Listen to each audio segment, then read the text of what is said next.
வணக்கம். எல்லாரும் எப்படி இருக்கீங்க? எலெக்ஷனுக்கு இன்னும் கொஞ்ச நாள் தான் இருக்கு. நான் தமிழ்நாடு முழுக்க பிரச்சாரம் பண்ணிட்டு இருந்தாலும் இந்த வீடியோ மூலமா சில விஷயங்களை உங்க எல்லார்கிட்டையும் பேசணும்னு தோணுச்சு.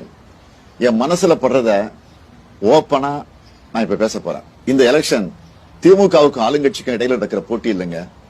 இது தமிழ் மக்களுக்கும் பாசிச சக்திகளுக்கும் இடையில நடக்கிற யுத்தம். தமிழ்நாட்டுல நோட்டாவை விட கம்மியான ஓட்டு வாங்குற ஒரு கட்சி இன்னைக்கு ஆளுங்கட்சியை மிரட்டியே தமிழ்நாட்டோட உரிமைகளை மொத்தமா பறிச்சுக்கிட்டு இருக்கு. நம்ம இளைஞர்களுக்கு கிடைக்க வேண்டிய அரசாங்க வேலைய வட மாநிலத்திலிருந்து வர்றவங்களுக்கு தூக்கி கொடுக்கறாங்க. நீட் மாதிரி எக்ஸாம் கொண்டு வந்து நம்ம பிள்ளைகளை படிக்க விடாம பண்றாங்க. நம்ம விவசாயிகளுடைய நிலத்தை புடுங்கி அவங்க வாழ்வாதாரத்தை கெடுக்கிறாங்க.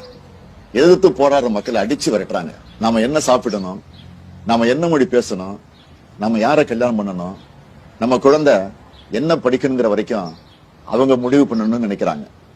இதையெல்லாம் தட்டி கேட்க வேண்டியவங்க அவங்க காலில் விழுந்து கிடக்குறாங்க. இதை இப்படியே விட்டா இன்னும் கொஞ்ச நாள்ல நம்ம வளங்கள், நம்ம மொழி, நம்ம சுயமரியாதை, நம்ம சமூக நீதி, நம்ம அடையாளங்கள் எல்லாம் செதஞ்சு போயிடும். இதை தடுக்கணும்னா நாம அவங்களை எதிர்த்து நிக்கணும், அவங்க கொட்டத்தை அடக்கணும்.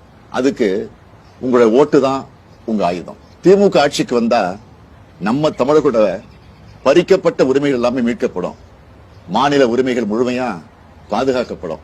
சட்டம் ஒழுங்கு என்னுடைய நேரடி கண்காணிப்பில் இருக்கும். தப்பு செய்யறவங்க யாரா இருந்தாலும், மறுபடியும் சொல்றேன், யாரா இருந்தாலும் பாரபட்சம் இல்லாம நடவடிக்கை எடுப்பேன். பெண்களுக்கு எதிரான குற்றங்கள் இரும்பு கரம் கொண்டு தடுக்கப்படும். திமுக இந்து மதத்துக்கு எதிரானதுன்னு எதிரணியினர் ஒரு பொய்யான குற்றச்சாட்டை பரப்புறாங்க.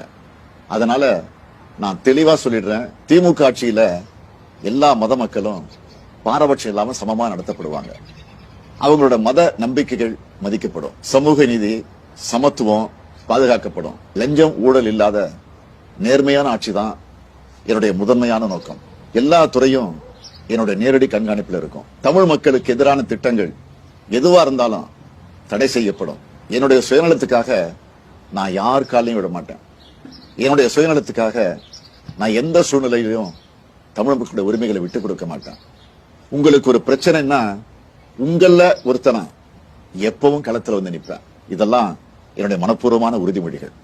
இந்த உறுதிமொழியை நான் என்னோட உசுரா நினைச்சு கடைபிடிப்பேன். இதை நான் மீறினா நீங்க என்ன நேரடியா கேள்வி கேட்கலாம். தமிழ்நாட்டோட விடியலுக்கு என்னோடு துணை நில்லுங்க.